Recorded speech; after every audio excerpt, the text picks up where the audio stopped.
Hola, buenas noches, bienvenidos a todos, somos 132, estamos en Rompeviento, televisión por internet. Bienvenidos a otro programa más de esta emisión del movimiento. Hoy vamos a hablar de distintas actividades que tendrá el movimiento durante la semana, además de que nos acompaña Jesús Cervantes, periodista de Proceso, para hablar sobre el caso Monex y las últimas resoluciones del IFE. Comenzamos.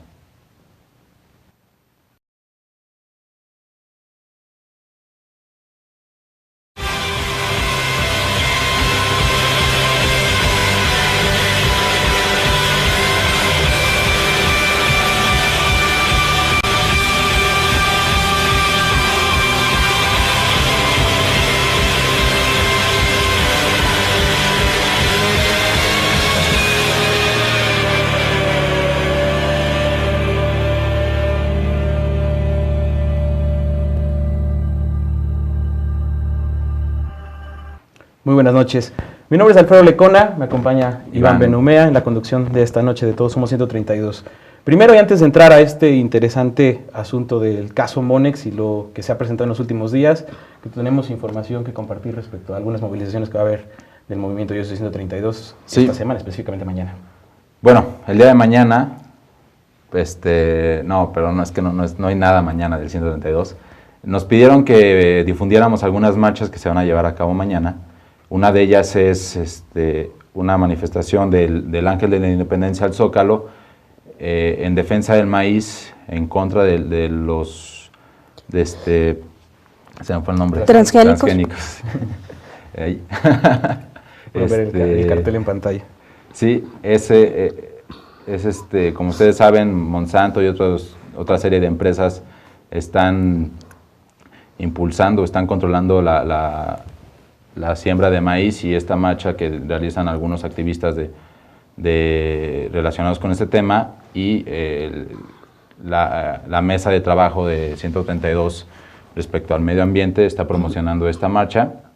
Existe otra manifestación, que ojalá me la pueda poner aquí producción, es el mitin en solidaridad con el Comité de Madres de Hijas Desaparecidas de Ciudad Juárez durante su audiencia con el gobernador de Chihuahua. Es este jueves 31 de enero a las 2 p.m. en la representación del estado de Chihuahua. Ahí en el cartel viene la dirección. Y bueno, ustedes ya saben toda esta serie de violaciones a derechos humanos, todo este caso de las desaparecidas en todos los estados del país. Y nos pareció muy importante convocar y difundir esta marcha, porque creo que todo este asunto de los desaparecidos es un asunto que ha sido olvidado por las autoridades y que no ha sido difundido del todo por los medios de comunicación. Y por último, existe otra campaña, esta sí a cargo del movimiento, del Comité Jurídico y de Derechos Humanos del movimiento, que junto con alrededor de otras 73 organizaciones de protección de derechos humanos, convocan a esta campaña que se llama Protestar es un derecho, reprimir es un delito, que básicamente se trata de crear en las redes sociales distintos carteles, dibujos, expresiones artísticas, en los que la persona dibuje esta frase, represente esta frase, y que así de algún modo se viralice. Lo que se tiene que hacer es enviar la foto antes del 5 de febrero del 2013 al mail que aparece ahí en pantalla. Y es una convocatoria que, ante los distintos fenómenos que se han llevado a cabo durante los últimos meses de represión, de violencia de Estado, de detenciones arbitrarias, lo que se quiere es que la sociedad recupere las ganas de marchar, las ganas de manifestarse, las ganas de defender sus derechos, y demostrarle al Estado que, a pesar de las últimas represiones, las últimas detenciones, sus maneras de actuar, pues la sociedad va a seguir adelante. Esas son las actividades. Y por último, un video que, como ustedes saben, el Movimiento 132 ha solidarizado en distintas ocasiones con la lucha que llevan a cabo distintos pueblos en Morelos. En este caso en específico es Huesca. Huesca es un pueblo en donde próximamente el gobierno pretende instalar 2 termoeléctricas que se encuentran muy cercanas a la población de Huesca, y esto significa muchos riesgos para la gente que vive ahí. Huesca, el pueblo de Huesca hizo un video, un comunicado que a continuación se los presentamos. Después de este video regresamos con Jesús Cervantes.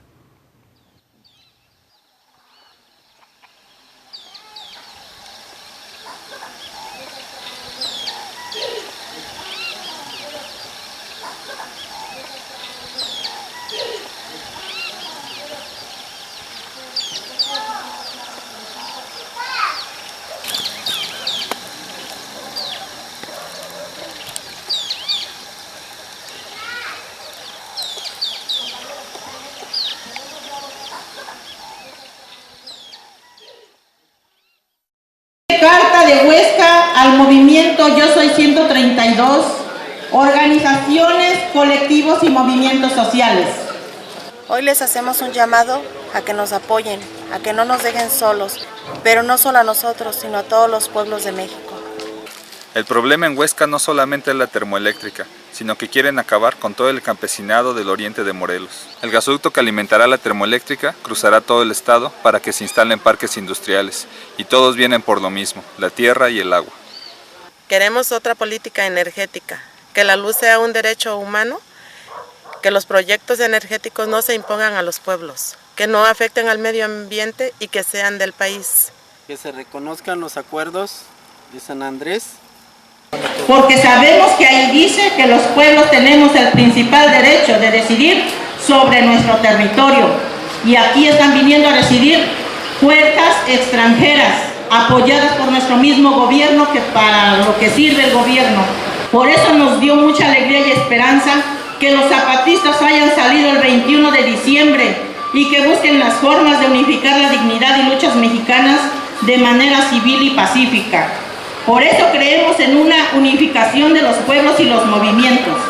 Creemos importante seguir luchando contra la imposición de los megaproyectos, contra la violencia en el país y en general todas las luchas que piden justicia en México. El arma más fuerte que tiene el gobierno es la división. Por eso les pedimos que no nos dividamos. No estamos para formar grupitos famosos y populares en la lucha. Estamos para formar una lucha nacional diversa, porque toda la nación está en peligro y somos una gran diversidad. Y muchos dicen, ay, ya qué cosa van a hacer, solo una bola de tontos, porque no quieren agarrar lo que les estamos dando. Pues se van a dar cuenta quiénes son los más tontos, si ellos que están tirando su dinero o nosotros que no les vamos a deber ni siquiera el piso de agua donde vivimos, porque esta tierra no se vende. ¡Alerta! ¡Alerta! ¡Alerta que camina! ¡La lucha estudiantil por América Latina! ¡Alerta! ¡Alerta!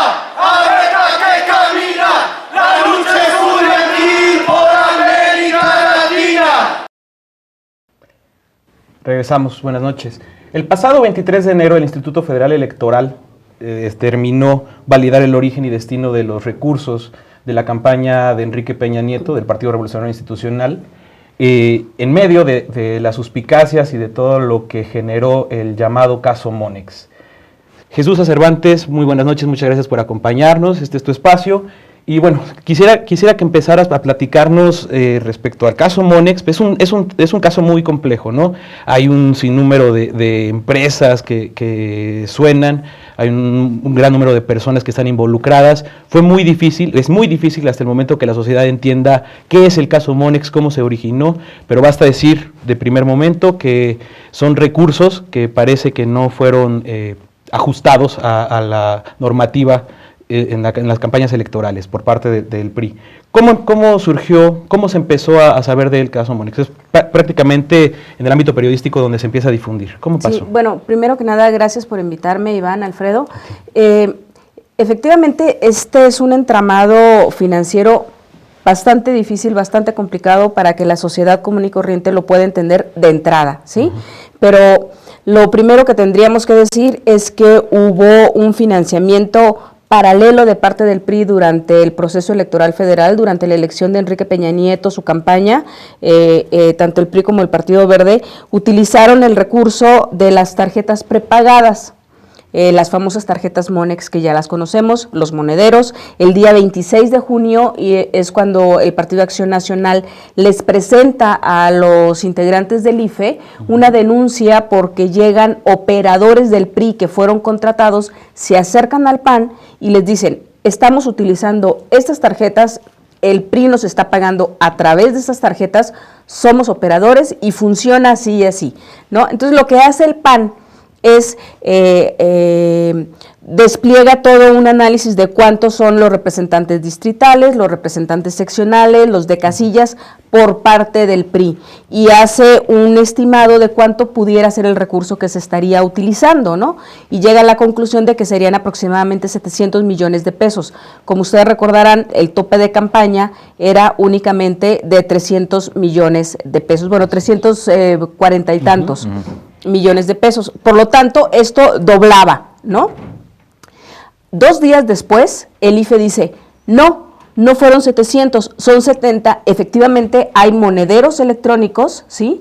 Y son 7,851 tarjetas que se están utilizando. Hasta ahí queda todo.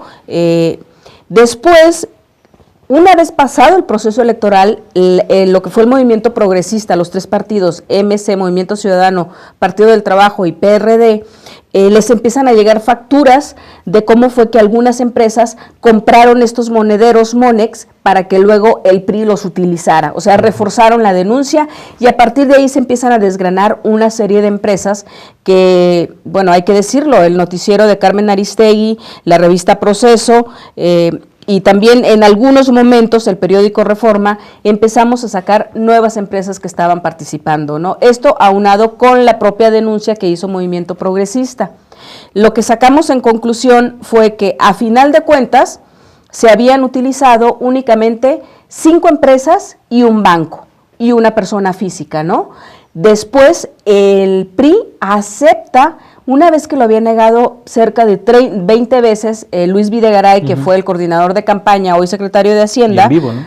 Sí, lo dijo en el programa de Carmen Aristegui, a pregunta expresa de Roberto Gil, el representante del PAN, él niega que haya estado utilizando el PRI las tarjetas Monex, ¿no?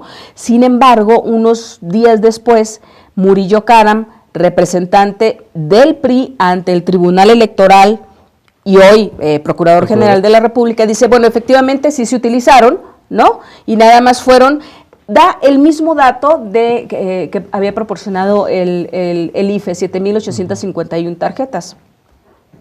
Dice, bueno, pero yo no sé si fueron de Monex. Yo lo único que puedo decir es que el PRI contrató una empresa que se llama Alquino. Entonces, ya tenemos la aceptación de que se utilizó otra empresa más. Tenemos 6 empresas, una persona física y un banco que es Monex. Después de eso, se intensifican los trabajos de indagación de parte de los medios de comunicación y el IFE hace su propio proceso de investigación. Una pregunta por ahí. ¿Cómo identificó el IFE que había 7,000 tarjetas? O sea, ¿cuál fue el... Porque, mira, como ustedes recordarán, en el 2000, cuando se hace la elección de Vicente Fox, existía todavía el secreto bancario, ¿sí? Entonces, no había una unidad de fiscalización de parte del IFE, había una comisión de fiscalización que presidía en aquel momento a Alonso Lujambio, hoy fallecido, ¿no? Y ahí empiezan ellos a investigar, pero se encuentran con que no le pueden pedir información a la Comisión Nacional Bancaria y de Valores para ver esta triangulación que también había recurrido Vicente Fox y amigos de Fox en su momento. Entonces, después de eso se hacen unas reformas electorales y se permite el secreto bancario. O sea, se dice, bueno, que ya no existe el secreto bancario en todo lo que tiene que ver con el asunto electoral y además en el 2006, después de lo que ocurre con el proceso electoral donde Andrés Manuel se dice robado de la presidencia de la República, se hace otra reforma donde se crea la unidad de fiscalización, ¿sí? Entonces los consejeros ya no participan absolutamente para nada y lo que es peor, no tienen acceso al expediente, o sea, no pueden ir viendo cómo va avanzando la unidad de fiscalización en sus indagatorias, ¿no? Pero entonces ellos ya tienen este asunto de la libertad de solicitar. Entonces el IFE en 2 días le pide la información a la Comisión Nacional Bancaria y de Valores y les dice, aquí está todo el expediente, efectivamente Monex expidió tanto número de tarjetas. Por eso es que finalmente tienen toda esta información, y es algo que presume mucho el IFE, dice, en tan solo 2 días pudimos hacer esto, que luego fue lo que le reclamó el representante del PAN, Rogelio Carvajal, en la sesión a la que hace referencia del día 23 de enero. Dice, ¿cómo es posible que en 2 días me hayas dicho que sí hubo esas tarjetas y varios meses después me sigues diciendo que hubo las mismas tarjetas, pero además me estás exculpando al PRI de que realizó cualquier tipo de ilegalidades, ¿no? Dejando ahí la suspicacia, ¿no? La duda Sí. de una investigación en todo caso deficiente, 2 días para descubrir la primera parte del entramado y después inactividad, ¿no? Así es. Regresamos contigo, Jesús, si nos favor, vamos a un corte. Gracias por estar con nosotros. Gracias a ustedes.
¿Cómo puedes hablar seriamente del proyecto nacional? Yo te voy a presentar proyecto nacional. ¿Quién carajo soy yo para hablarte de un proyecto para todos los mexicanos?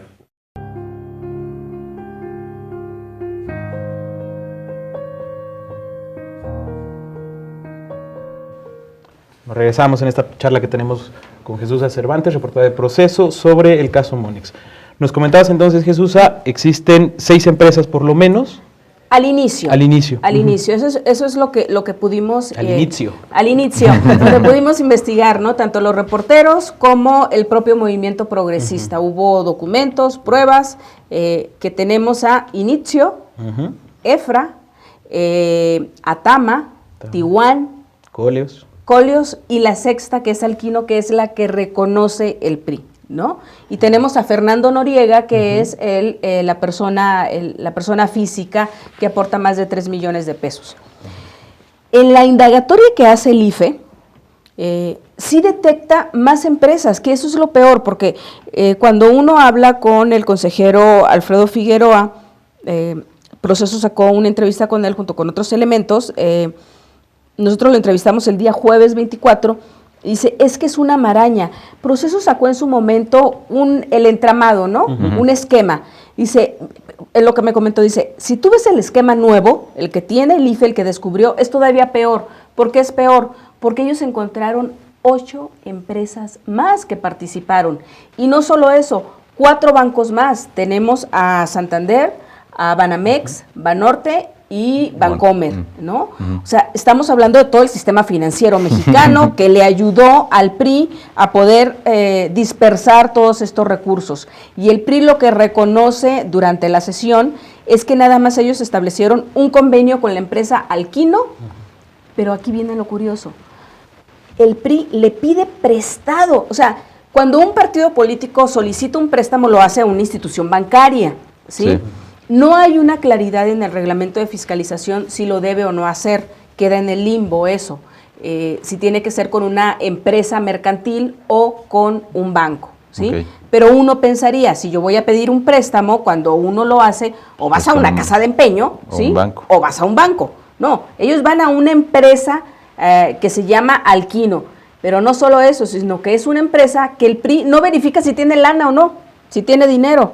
Entonces le dice, oye, préstame 66 millones de pesos, ¿sí? Y me los vas a entregar a través de estas tarjetas para poder dispersar y pagarle a mis operadores. Y Alquino le dice, uy, fíjate que no tengo dinero. Entonces voy a hacer un contrato con otra empresa que se llama Atama, por supuesto que había sido presentada en su momento, revelada en su momento por el movimiento progresista. Y Atama le dice, ¿qué crees? Tampoco tengo dinero, le voy a pedir a otra empresa, ¿sí? Y esta otra empresa también sale con lo mismo, le voy a pedir a otra, y termina todo en Inicio. Ok. Entonces Inicio es el que termina fondeando.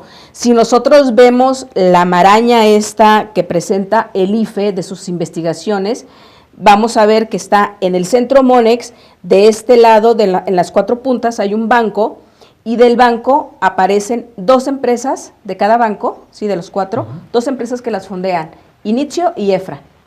Y a Inicio y a EFRA, de estos 4, hay otras, ¿sí?, que lo siguen fondeando, y luego otras, ¿no? Ahí es donde finalmente concluye el IFE, aunque no lo dice así, pero está en sus documentos, está en su indagatoria, que participaron en realidad 16 empresas, 5 bancos y 4 personas físicas para fondear todos estos recursos. Okay. Y además estas empresas estaban controladas por personas cercanas al PRI, ¿no? Sí, eso es también lo que hay que ver. A ver, ¿quién es el personaje central de todo este entramado? El beneficiado, pues ya sabemos, es Peña Nieto, ¿no? Pero el personaje central es un señor que se llama José Luis Lozada Neira. Él es el dueño de Inicio, él es el dueño de Atama, es el dueño de otra de las empresas que detecta el IFE, de estas 16, ¿no? De estas 8 nuevas, Okay. Es una más. Entonces, este personaje lo que hace es que con la primera persona física que denuncia Movimiento Ciudadano, que es este señor Fernández Noriega, se reúnen en las instalaciones de EFRA para ponerse de acuerdo con todo este entramado, ¿sí? Y dice, no te preocupes, yo te voy a ayudar con 2 empresas que son mis amigas, que son a las que tú te refieres, Okay. Acolios y Atiguan, quienes también habían participado en el proceso electoral cuando Erubiel Ávila estaba de candidato para el gobierno del Estado de México. Ellos fueron quienes les proporcionaron pancartas y todo eso.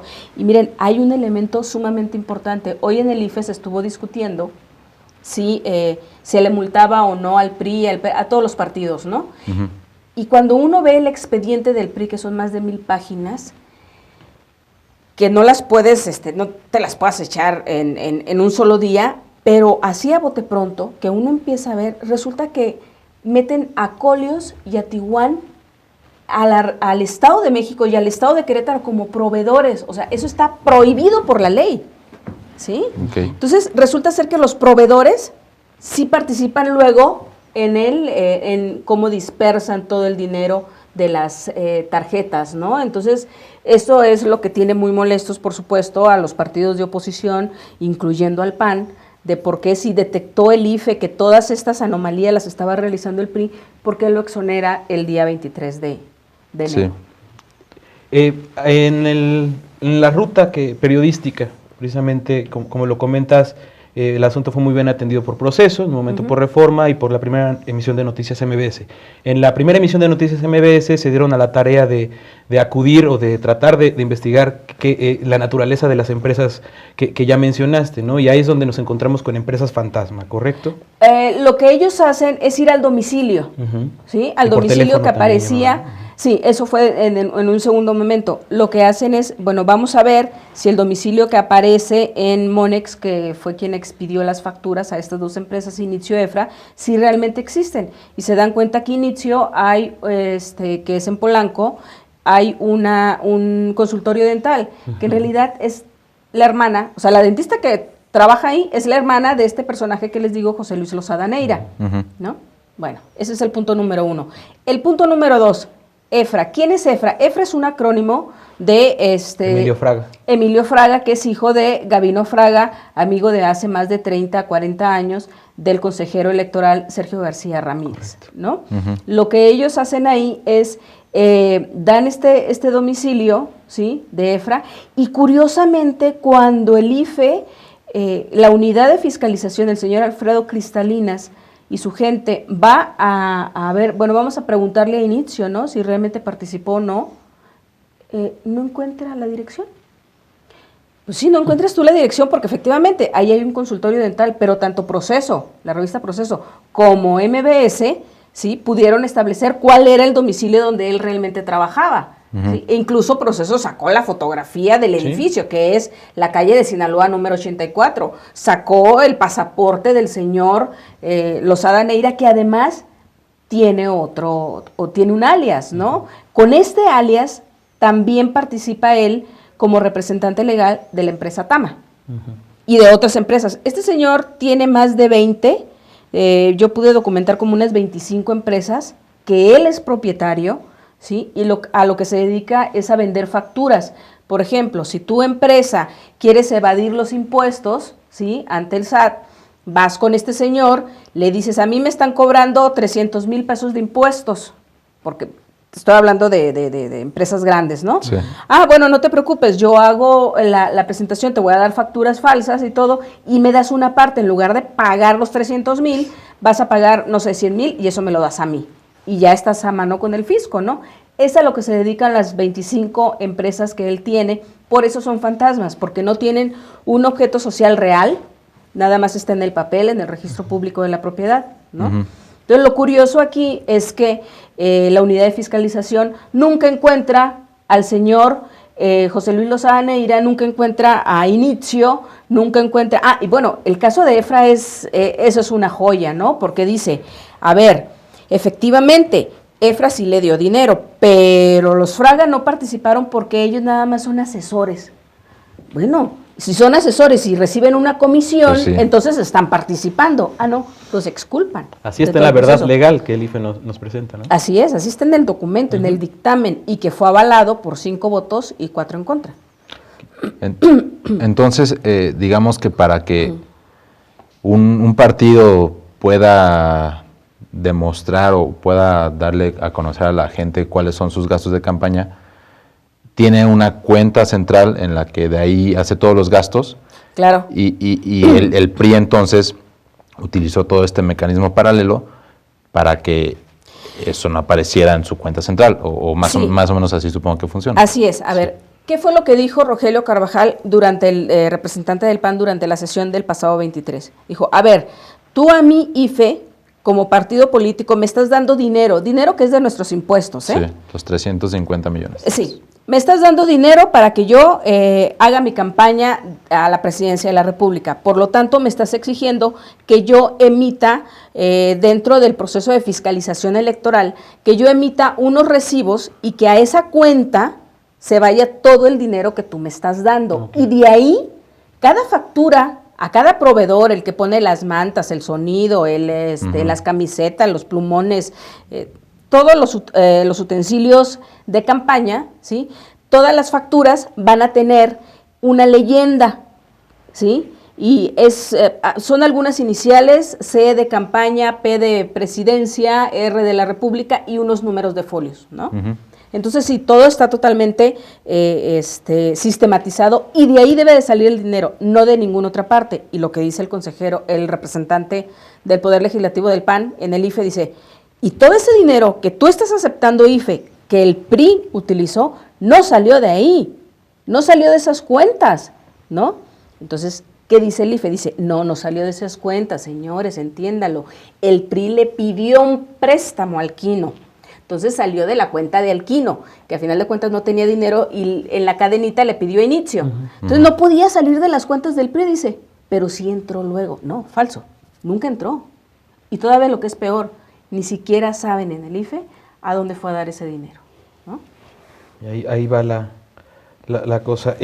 Hablas de 4 consejeros que finalmente están en contra estaban en contra de lo que finalmente terminó determinando el IFE, y das un elemento muy importante. Primero, una excusa del consejero Sergio García Ramírez. No, la palabra no es excusa, porque a ver, ¿qué fue lo que hizo el señor Sergio García Ramírez, quien ya lo hemos comentado en otros programas, que él fue funcionario cuando la época del PRI en el gobierno federal? Correcto. ¿No? Estuvo en distintos cargos. PGR, en la Secretaría de Gobernación, en la época de Moya Palencia. Y en la Interamericana terminó. Y terminó en la Interamericana, con lo cual... Se decía que iba a ser candidato a la presidencia. También fue uno de los tapados, ¿no?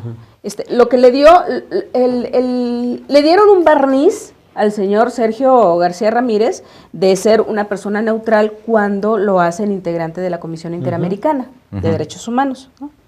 Entonces, como él acepta, y eso sí, esto fue revelado por a esta Carmen Aristegui, ¿no? Ella detectó cuando fue padrino de uno de los hijos de Gabino Fraga en su boda, ¿no? Entonces él acepta y dice, bueno, no me voy a excusar, me retiro de la discusión.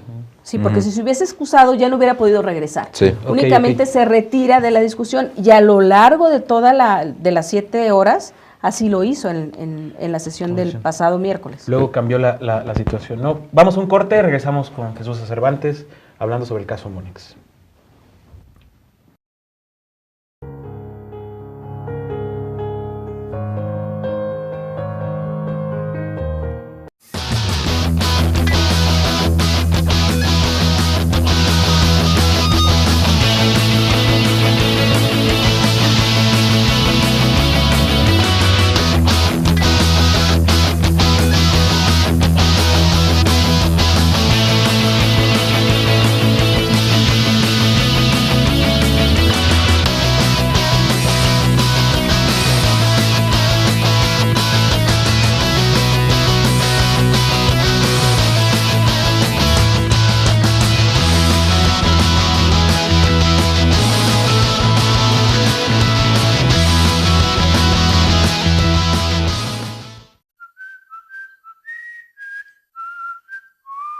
Mexicanos y mexicanas, en México estamos ganando la guerra contra el narcotráfico, aunque no lo parezca. Aquí no hay impunidad y quien comete un delito se le llama delincuente y se le enfrenta con todo el peso de la ley. En realidad no se trata de dividirnos a nuestro país. Yo ni los veo ni los oigo, porque ni nos beneficia ni nos perjudica, sino todo lo contrario.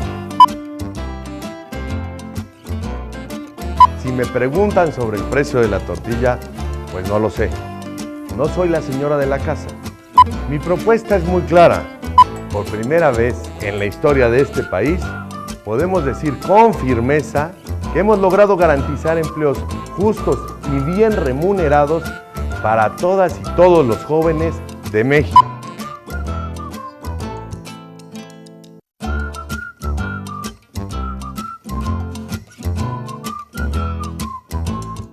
Muchas gracias.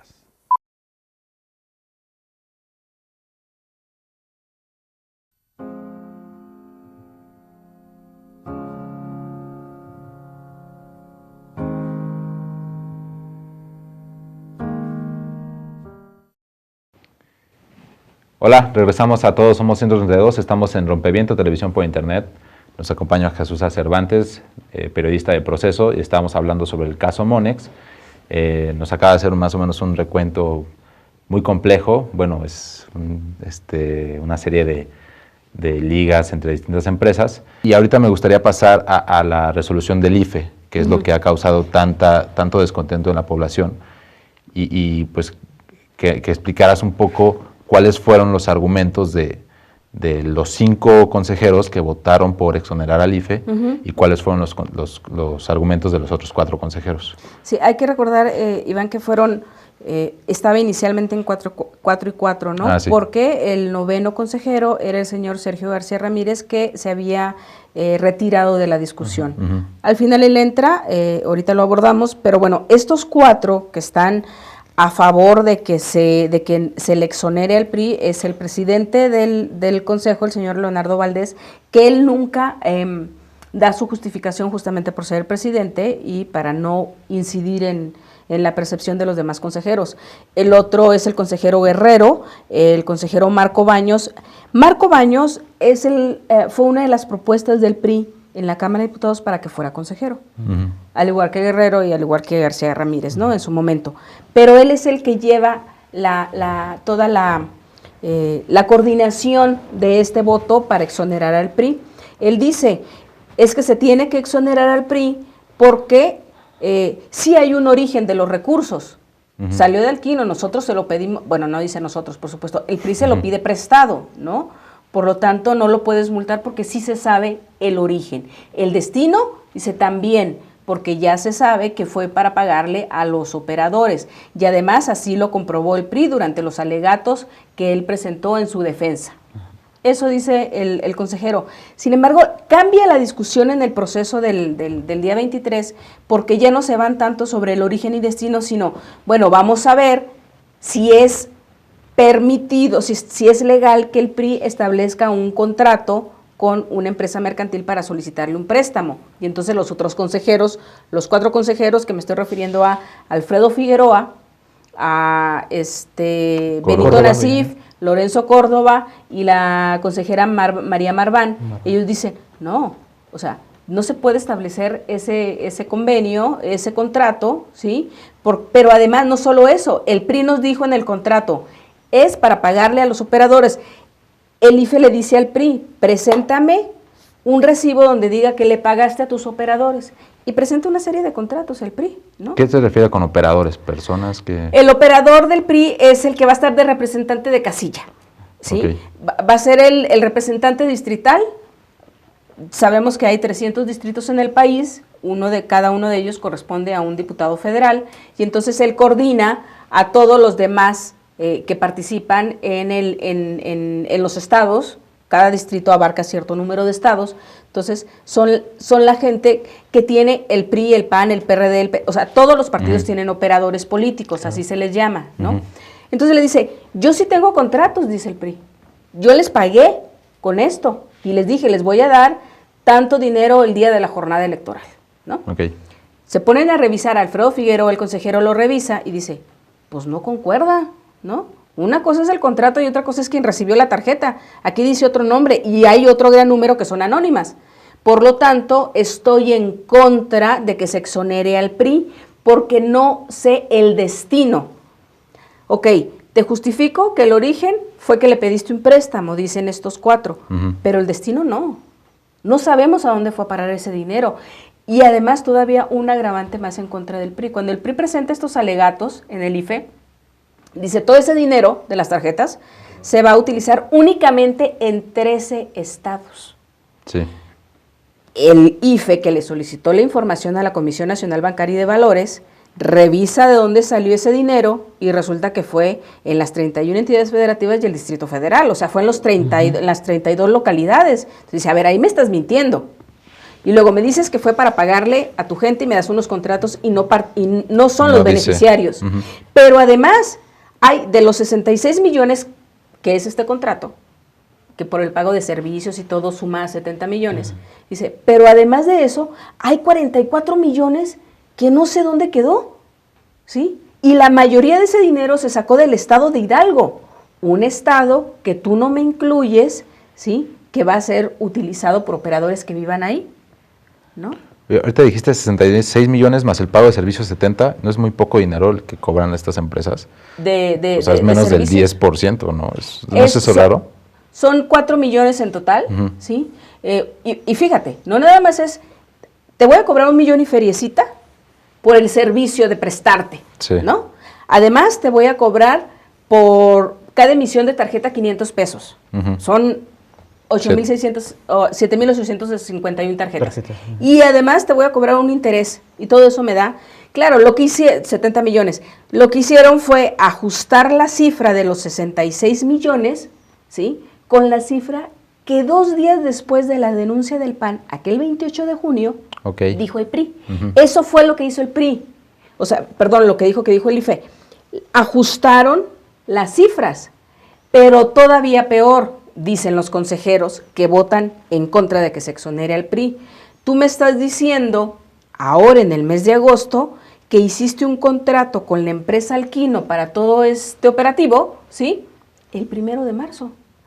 Y el reglamento de fiscalización del IFE establece en su artículo 50 que cuando se hace un préstamo, se hace la solicitud de un préstamo, se le debe de informar al IFE 5 días después. Entonces tú me estás informando varios meses después, lo haces el 1 de marzo y me informas en agosto. Aquí hay una falta, por lo tanto yo no te puedo exonerar. Esos son los argumentos que ponen en contra. Lo que dicen los consejeros a favor del PRI es, bueno, lo que pasa es que sí está permitido el contrato, sí se sabe el destino porque sí hay contratos de servicios PRI operador, ¿no? Y entonces los vamos a exonerar. Estaba 4-4, ¿sí? Pensaban los de la oposición, los consejeros del otro lado, pensaron que iban a tener a la consejera Macarita a su favor, porque en su primera intervención durante la discusión, ella hace todo un análisis desde la Constitución, pasando por el Código Federal Electoral y el reglamento, donde ella concluía que no se podía hacer ese tipo de convenios entre una empresa mercantil y un partido político para solicitar un préstamo. Sin embargo, en la segunda y tercera ronda, son 3 rondas en las discusiones sobre cada tema, ella ya no continúa argumentando. Entonces se queda todo en suspenso, ¿sí? A la hora de la votación, ella queda con en lugar de votar con Figueroa, Lorenzo, Marván y Nasif, ella vota del otro lado, ¿sí? Entonces del otro lado tenemos a Marco Baños, al consejero Guerrero, a Leonardo Valdés, el presidente, y a Macarita. Entonces se empata. Al quedar empatado, de acuerdo con las leyes electorales, lo que tendría que haberse hecho es regresarse a la unidad de fiscalización, ¿sí? Y no establecer ninguna sanción. O sea, que se siguiera discutiendo en el interior qué fue lo que ocurrió, ¿no? Entonces, de último momento, la persona que había decidido no participar porque tiene una relación con la familia Fraga, que está y que está involucrada en todo este proceso, es el consejero Sergio García Ramírez, ¿sí?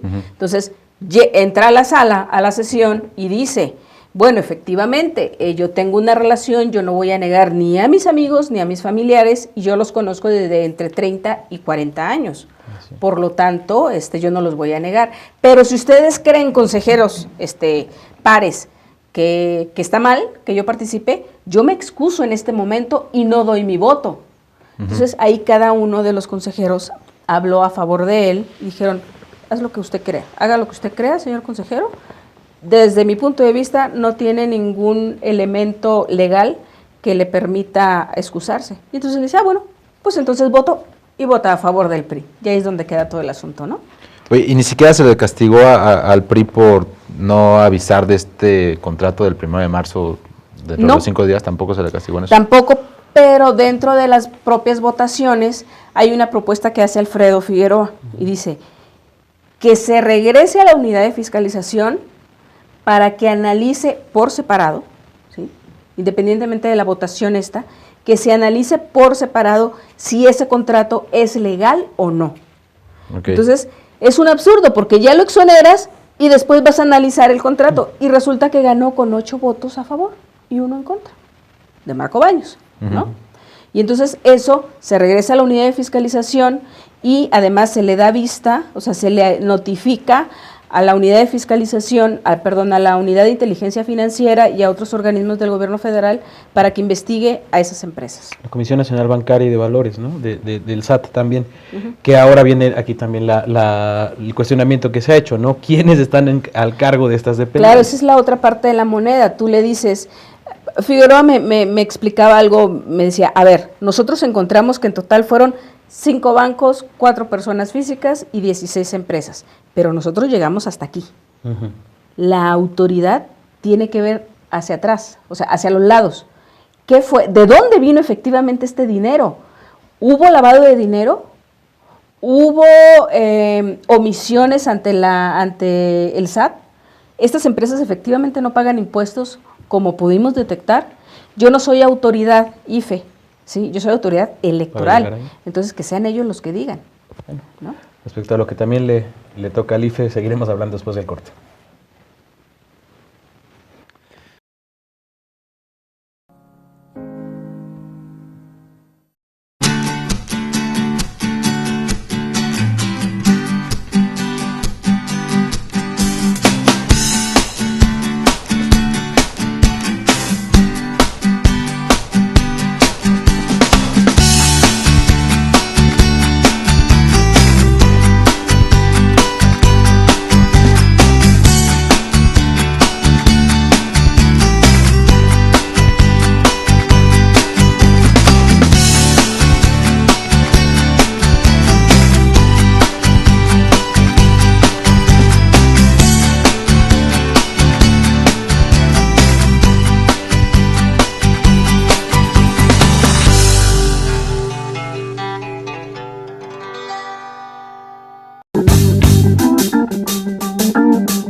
Bueno, regresamos a Todos Somos 132. Recuerden que está en www.rompimiento.tv. Estamos charlando sobre el caso Monex y entre tantas cosas que se resolvieron el pasado miércoles 23, nos comentabas, Jesús, que se aprueba dar vista a la Unidad de Inteligencia Financiera de la Comisión Nacional Bancaria y de Valores y al SAT. Sí, le dicen, SAT, tú eres el que está en la obligación de investigar. ¿Por qué? Porque cuando los diversos medios hicieron una investigación sobre estas empresas, que en su mayoría son de este señor José Luis Lozada Neira, ya sea con ese nombre o con el de Pérez Jaén, que es el otro alias que utiliza, se pudo detectar que no tenían, no habían presentado ante el SAT sus declaraciones, o en algunas las habían presentado en ceros. Entonces decía, si las presentaste en ceros, ¿cómo es posible que puedas prestar 66 millones de pesos, ¿no? También se le da vista a la Unidad de Inteligencia Financiera, ¿no? La Unidad de Inteligencia Financiera, que es la que tendría que decir, a ver, tú estás reportando en ceros, ¿de dónde sacaste ese dinero? 66 millones, ¿de dónde proviene?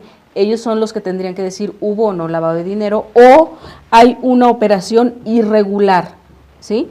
De acuerdo al sistema financiero, hay las operaciones que se tipifican como irregulares, son sobre las que se tiene que ir el SAT para avisarle a la Comisión Nacional Bancaria. La Comisión Nacional Bancaria le avisa a la Unidad de Inteligencia Financiera y es la que ya le da seguimiento a de dónde vino este dinero, ¿sí? Si fue o no blanqueo de recursos. Okay. Aquí lo curioso es que el titular de la Unidad de Inteligencia Financiera es el señor Bas Sacar, que fue el procurador del Estado de México con el famosísimo caso de la niña Polet, ¿no? Que no pudo resolver y que incluso tuvo que ser removido del cargo y que fue procurador en el gobierno de Enrique Peña Nieto. Entonces va a ser juez y parte. Del otro lado, se le da vista a la FEPADE, ¿sí? A este organismo que se encarga de investigar los errores o las omisiones en el ámbito electoral, ¿sí? Que depende de la Procuraduría General de la República. Sin embargo, el que es el procurador, el señor Jesús Murillo Caram, es el que defendió ante el Tribunal Electoral del Poder Judicial de la Federación a Peña Nieto justamente de esta demanda, de esta denuncia que interpuso Movimiento Progresista en su momento para que no se declarara válida la elección presidencial y que el tribunal dijo, todos estos elementos que tú me pusiste no sirven, no son suficientes para probar que hubo un financiamiento paralelo, ¿sí? ¿Por qué? Eso me lo está diciendo el señor Jesús Murillo Caram en sus defensas, ¿sí? Y me está presentando estos documentos, por lo tanto, nada es válido. Ah, bueno, pues este señor Murillo Caram es el que va a tener ahora, finalmente, parte de la investigación a la cual se le da vista por parte de Alfredo Cristalinas. Y aquí es muy importante señalar quién es Alfredo Cristalinas, el encargado de la unidad de fiscalización. Él trabajó en algún momento en el SAT, él viene del SAT, ¿sí? Y hay un momento en su carrera que se cruza cuando el titular del SAT es el señor Alfredo Ortiz Mena. Alfredo Ortiz Mena es el que supo desde antes de que denunciara Movimiento Progresista todo esto, porque él sabía que empresas estaban evadiendo al fisco, claro que sí, y nunca los multó, ¿sí? Pero para salvarlo, el PRI lo propuso como magistrado y hoy forma parte de la Suprema Corte de Justicia de la Nación. Entonces, bueno, es un cubrirse las espaldas de los que estuvieron antes y los que hoy están en los cargos principales, que son los que tendrían que investigar el PRI. O sea, son finalmente juez y parte. Pues desde la elección de consejeros todo es en casa, ¿no? Todo es el PRI, es los consejeros que lleva al Instituto Federal Electoral, propuestos por ellos, validando. Y luego, como dices bien, esta ambigüedad de ser juez y ser parte, van a evaluar lo que en algún momento negaron, ¿no? Luis Videgaray también es mencionado Bueno, Luis Videgaray es mencionado, ¿por qué? Porque de él depende finalmente la unidad de fiscalización, la unidad de inteligencia financiera, claro, depende de la Secretaría de Hacienda. Él fue jefe de campaña, él fue el que negó la existencia de los monederos, él es el que después la acepta ante tantas evidencias que presentan los partidos de oposición y los medios de comunicación, y es hoy el que está al frente de la Secretaría de Hacienda. ¿Qué le va a decir a Basbás? O sea, por si Basbás tuviera dudas en qué hacer, le va a decir, no, señor, tú estás ahí para tapar todo. Y Jesús, ¿cuál es tu pronóstico de cuando el PAN y el PRD lleven este caso al Tribunal Electoral? ¿Crees que suceda algo así como lo que sucedió cuando falló a favor de Peña Nieto? Porque las pruebas son las mismas, sí, ¿no? Y mira, son las mismas porque si uno revisa bien el dictamen de la unidad de fiscalización del IFE, uno puede hacer la relación con lo que analizó el tribunal en su momento para poder declarar el 1 de septiembre 31. El 31 de agosto, ¿no? Para declarar válida la elección y declarar presidente a Enrique Peña Nieto. Uno de los elementos fue que le solicitó información a Telmex, ¿sí? Correcto. Y entonces ahí pudo detectar que efectivamente salieron llamadas de la oficina del señor Lozada Neira, ubicada en Sinaloa 84, salieron llamadas hacia Monex, hacia Tama, la empresa otra, esta Tama, hacia el gobierno del Estado de México, ¿sí? Donde de ahí se dice que como Luis Videgaray fue el administrador en el periodo de Peña Nieto en el Estado de México, todavía tenía su firma validada para poder obtener recursos del Estado de México. La oposición dijo, sacó dinero del Estado de México a su nombre y luego la depositó a uno de estos bancos que finalmente detecta el IFE que sí participaron, ¿no? Entonces, el tribunal dice, pues aquí el reporte que me está dando la empresa telefónica, sí se hicieron todas esas llamadas, pero eso no prueba nada. Pues eso creo yo que va a ser lo mismo que va a suceder, va a decir que no son pruebas suficientes y las va a declarar como inválida la denuncia que ahora va a presentar ya no nada más Movimiento Progresista o los partidos MCPT y PRD, sino también lo va a hacer el PAN, ¿no? Los va a acompañar el PAN en esta denuncia ante el tribunal. ¿Y crees que posteriormente se dé una nueva reforma electoral que ataque este punto? Seguramente, porque cuando se dieron las deficiencias en la indagatoria de Amigos de Fox, se hizo una reforma. Cuando se dieron las deficiencias en el proceso electoral del 2006 y que no se abrieron los paquetes electorales, se hizo una reforma para abrir por obligación los paquetes electorales cuando exista cierto porcentaje de dudas. ¿Sí?